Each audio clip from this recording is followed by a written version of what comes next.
François Semé, sur cette question, le développement de Jean-Jacques Béa nous amène à comprendre que Kamto hier, Chiroma aujourd'hui sacrifie le jeu démocratique et tue les espoirs de développement d'un pays. Parce que si vous ne prenez pas les mairies, si vous ne prenez pas les conseils municipaux, bien entendu, vous êtes un problème pour le développement d'un pays. Oui, j'ai souvent un souci quand on veut faire directement le lien ou le rapprochement entre le professeur Kamto et le professeur Chiroma. Parce que si vous prenez les et le ministre Chiroma, il veut dire... Ça ne dit pas, ça ne tarde pas souvent. À la réalité, il faut comprendre deux choses. La stratégie de Maurice Kamto n'a jamais été celle de Chiroma. La démarche du professeur Maurice Kamto, c'était de démontrer qu'il a gagné les élections et bloquer le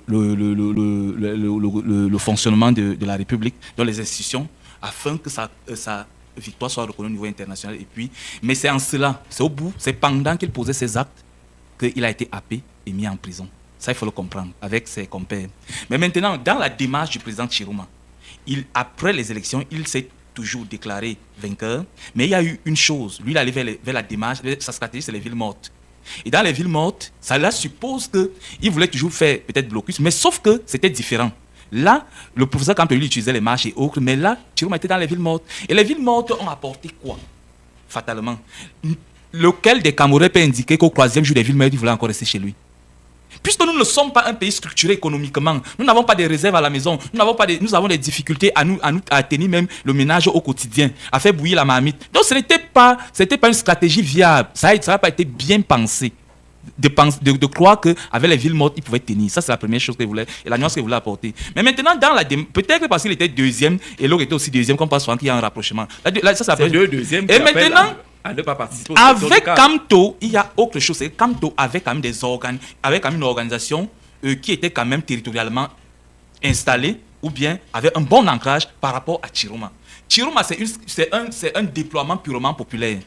Mais si vous allez maintenant, à ce jour, vous allez voir que si vous faites une analyse comparative avec la démarche kamtoïste et celle de Chiroma, vous verrez qu'à ce moment, beaucoup de sympathisants et de membres du parti de Chiroma, moi j'ai fait la Damawa, ça fait peut-être un week-end, donc ils veulent aller aux élections. Beaucoup veulent aller aux élections. Oui. Et ça, et le problème, avec le président Maurice Kamto, ce n'était pas le cas. Non, mais N'Djamena voulait aller aux élections. Non, je veux dire que N'Djamena est mort de collège aujourd'hui. Le problème, c'est que peut-être que c'est pour ça qu'il dit que le professeur Kamto c'est un peu différent, parce qu'il s'est dédié. À un moment, il a dit on ne va pas aux élections, à un moment, il a dit on part aux élections, et puis il s'est encore rébiffé. Moi, je ne vois pas trop le rapprochement avec Chiroma. Chiroma n'a pas d'assises, n'a pas d'ancrage territorialement reconnu. C'est-à-dire que quand vous voyez la structure du parti de Chiroma, il est peut-être mieux installé dans une région qui est le nord. Mais sauf que, là, moi je dis souvent que le président Chiroma a fait une erreur stratégique, c'est qu'il aurait dû prendre le temps, par exemple, de l'indécision que nous avons en ce moment-ci, pour organiser et mettre en place des organes structurés au niveau national et qui permettent maintenant à tout le monde d'aller aux élections, porter maintenant ces voies-là. Parce qu'il n'y a pas que le littoral, la zone anglophone, le centre, le sud, l'est et tout ça, il aurait dû placer soit les comités de base, soit les organes de base, bref, les organes locaux qui lui permettent maintenant, bien organisés, bien structurés, de porter maintenant l'élection qui est législative et municipale. Cela allait lui permettre d'avoir une deuxième, de ressortir donc par une deuxième stratégie, qui est donc celle du chantage ou bien du blocus au niveau de l'Assemblée nationale. Ça, c'est la deuxième chose. Et maintenant, au niveau des territoires, il y a quelque chose d'intéressant qu'a indiqué Jean-Jacques Béat tout à l'heure. Vous ne pouvez pas.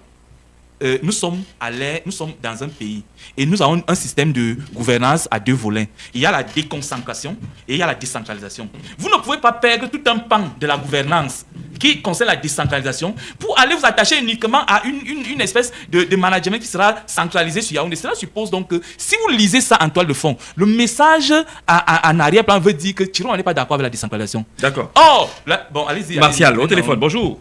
Merci beaucoup Jean-Jacques. Bonjour à ton panel, constitué des responsables des marcheurs. D'accord. Je vais saluer l'ensemble des marcheurs, l'équipe technique qui vous accompagne. Merci. C'est vrai que je voulais que tu me rappelles un peu la question que tu poses. Parce que tout à l'heure, là, j'ai cru que c'était la rediffusion comme on a commencé hier avec cette histoire de Kamto, enfin Chiroma comme Kamto appelle au boycott des élections locales à venir. Kamto l'avait fait en 2018-2020, Chiroma le fait aujourd'hui. Tous les deux ont été deuxièmes à l'élection présidentielle. Est-ce que cet appel au boycott n'est pas faire la part belle, n'est pas servir le régime, ou alors il y a une cohérence dans la démarche de ces hommes politiques?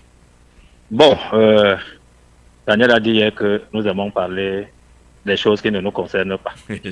Et je voudrais lui dire que Jean-Jacques, c'est toi qui mets les thématiques et nous, on vient seulement donner ce que nous savons. Voilà, c'est clair. Et ce que nous colportons aussi quand nous marchons là dehors. On ne sait jamais. Qu'ils ne nous en prennent pas à nous, mais qu'ils s'en prennent à nos idées. Oui. Et je vais dire bonjour à M. Moubitan. Je voulais simplement dire que je pense que quand vous posez un acte, même dans la vie active, vous essayez de faire le bilan de l'acte que vous avez posé, s'il a été positif ou négatif. C'est à base donc de ça que vous allez vous rendre compte. Vous allez comprendre que vous avez posé un acte qui était bien ou alors qui était mauvais. Vous voyez donc que les retombées qu'a posé le professeur Kamto. Ah. Allô?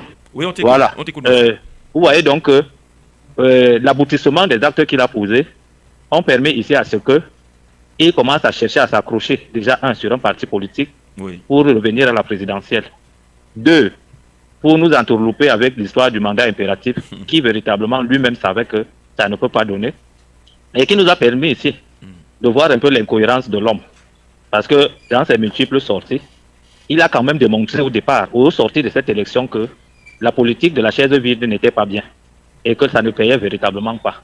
Mais quelques temps après, lui-même, il venait encore exceller sur la même politique. Alors, vous voyez qu'avec lui, il a commencé à courir sur une candidature. Donc, il cherchait maintenant un parti pour l'investir. Alors que s'il était simplement parti et avoir un seul conseiller municipal, il ne devait plus recourir sur un parti pour être candidat à la présidentielle. Et quelque part même ici, moi j'avais qualifié ça à cette époque de l'égoïsme politique. Parce que quand c'est toi, c'est normal. Parce que vous voyez, il est venu avec des raisons qui ne tenaient pas. À savoir, le code électoral. Mais vous voyez, on n'a pas changé le code entre-temps. On n'a rien changé du tout. Mais il voulait encore être candidat à la présidentielle avec le même code électoral.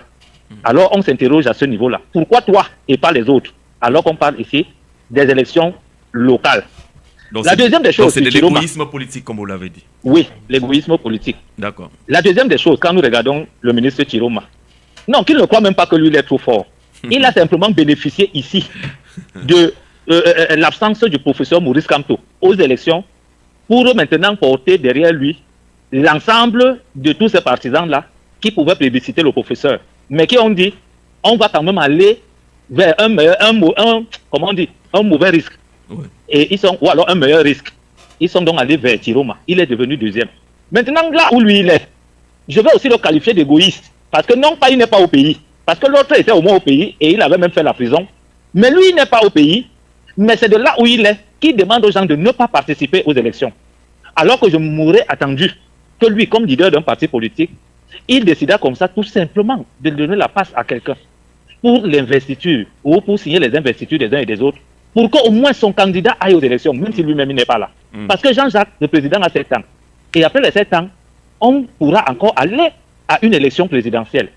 Et lui, qui dit que son parti n'y aille pas, il ne sait pas comment demain peut être fait. Il peut revenir au pays et maintenant chercher à aller candidater si possible. Bon, il y a aussi le problème de l'âge. Certainement, s'il y a modification constitutionnelle aujourd'hui, je suis sûr que eux tous là seront disqualifiés, ne serait-ce que pour l'âge. Mais lui, certainement, il est en train donc de voir qu'il ne peut plus jamais être candidat. Voilà pourquoi il veut plomber dans l'avenir politique de ceux qui sont restés. Ils sont là et qui normalement le soutiennent. Et ils sont dans son parti politique depuis des années. Et ils peuvent donc apporter beaucoup dans leur circonscription. Je le qualifie aussi d'égoïsme. Parce que lui, il ne peut rien attendre là où il est là-bas.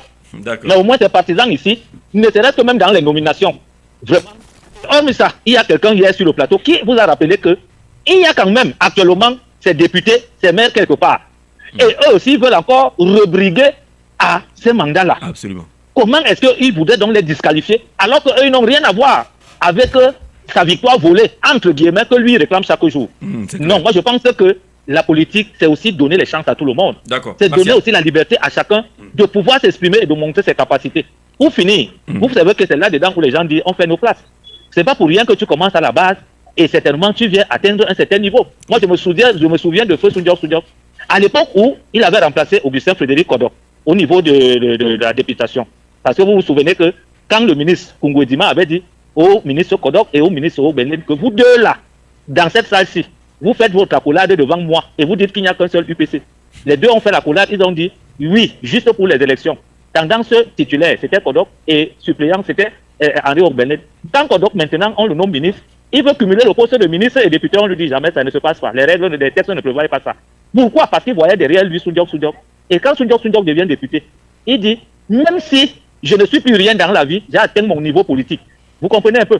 Donc, quand quelqu'un commence à la base, laissez-le. Il peut être député un jour, il peut être maire, conseiller municipal. Quand vous venez plomber son avenir, voilà pourquoi je leur donne comme conseil, si Tiroma ne peut pas démissionner et chercher un parti qui peut véritablement vous recevoir et peut-être même plus tard vous investir, parce que vous êtes quand même des valeurs sur le plan politique et vous avez fait beaucoup pour ces partis politiques. Merci beaucoup à vous, Jean-Jacques. Merci, Martial, pour ce développement. On retient de l'égoïsme politique pour Kamto, pour Tiroma. On retient également qu'ils ont envie de plomber les carrières politiques des autres. Ils ne pensent qu'à eux seuls. Le FSNC est une coquille vide, un pompé artificiel, les pompées qu'on joue avec là, produit par certains médias. L'histoire politique de l'Afrique contemporaine a démontré que le boycott n'a sauvé aucun parti politique dans le temps. Nous sommes dans un régime politique de type unidirectionnel qu'aucun boycott ne peut troubler. Donc, il est mieux d'aller aux élections comme en Gambie sous Yaya Jammeh. Merci, Ramani.